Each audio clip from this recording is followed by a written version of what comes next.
Welcome to Healing Through Hair Loss, the podcast where we talk about the roller coaster ride of hair loss and our healing journey.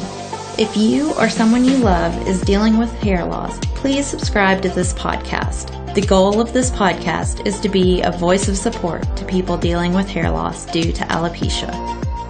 2020 was a year of loss, and for me, this loss just happened to be my hair.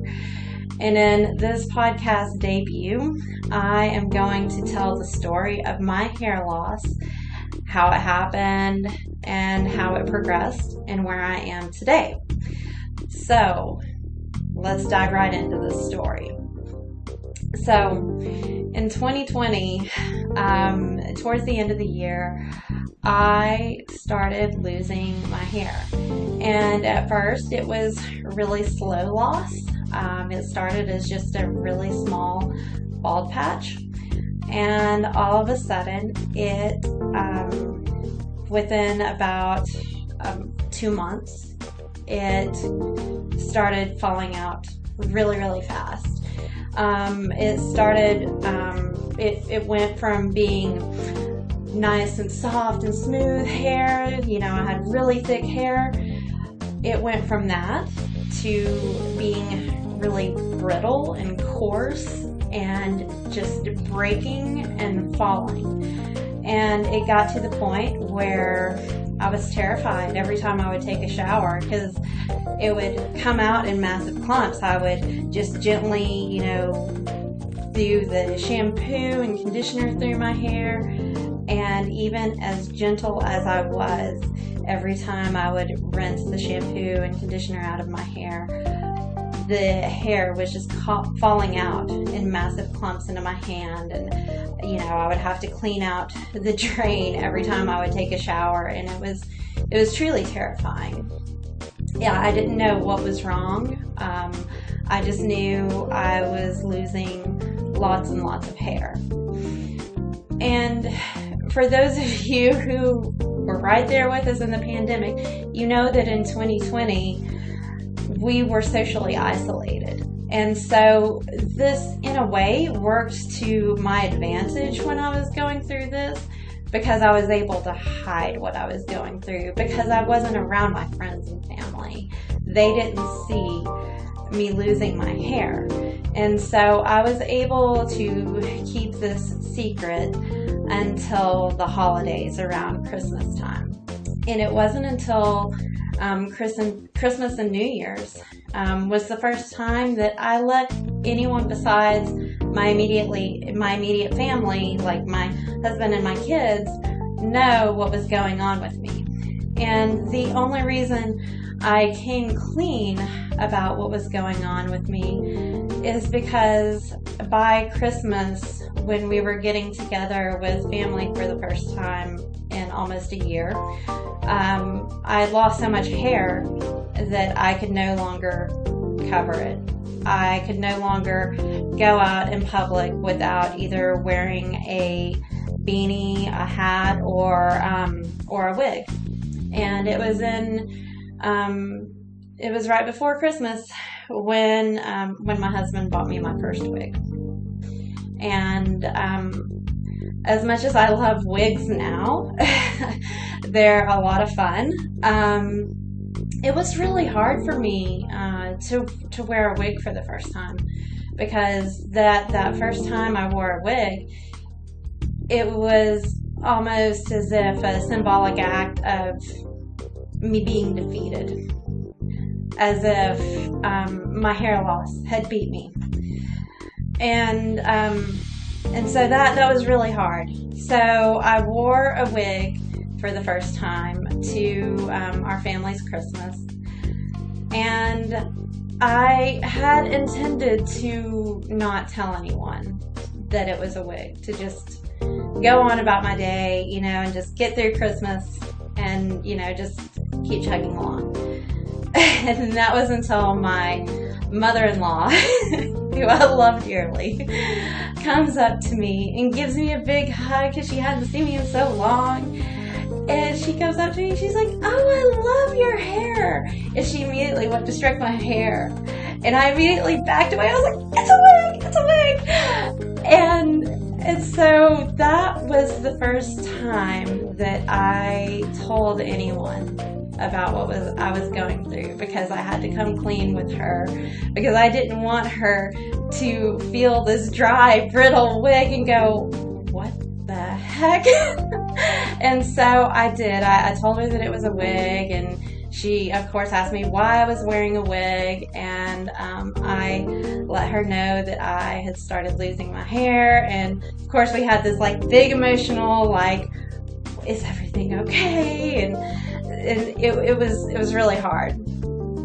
But then after Christmas, I started talking to a few more friends about it, and by New Year's I had lost probably 80 to 90% of my hair.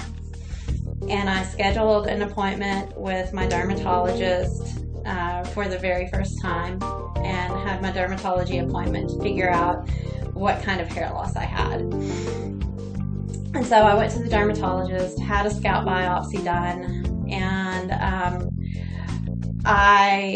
the day after I had my dermatology appointment, that is when I shaved my head. And it was just one of those mornings where I was having a really, really hard time with what I was going through. I no longer felt like I could, be around my kids seeing me, with this amount of hair loss. I didn't want to scare them, and it was scaring me, and I just felt completely defeated. And that morning, my husband, who is just so incredibly supportive, I don't know what I'd do without him, he just comes up to me one morning and he's just like, do you want me to help you shave your head? And I was like, oh my God, yes, please. And so we shaved my head, and I immediately felt a sense of relief. It was really liberating to just let go of what little bit I was hanging on to. And so that was that. I shaved my head, and then a few days later, I got the phone call from my dermatologist saying that I had alopecia areata. Well, fast forward another month, the alopecia areata turned into alopecia universalis. I went from having lashes and eyebrows to realizing that my brows were really thin, and I had really thin lashes, and I realized that I hadn't shaved my legs in over a month, and they were still silky smooth.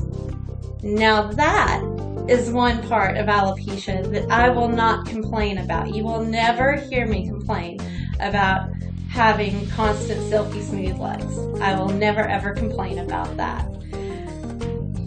But when I lost my lashes and brows, that was kind of one of those like final straws for me that really like kind of sent me over the edge and sent me into another whirlwind of depression. Because that's when I realized that, oh, I don't have just patchy hair loss. I have full-on universalis, because it's just a crazy mental hoop that you have to go through to realize that you've lost literally every strand of hair that you have on your body. And so that was a big adjustment for me, to realize that I didn't have any hair, and that there's not really a cure for this. The suggested cures for it right now are oral steroids, steroid injections, steroid creams. Those are about the standard treatment, and they very rarely work unless it's just alopecia areata. Alopecia areata, you can bounce back with steroid treatment, but alopecia universalis, it's harder to bounce back from alopecia universalis once you go to that stage. And so that's where I am right now, is I have alopecia universalis, and I've had it for over a year now.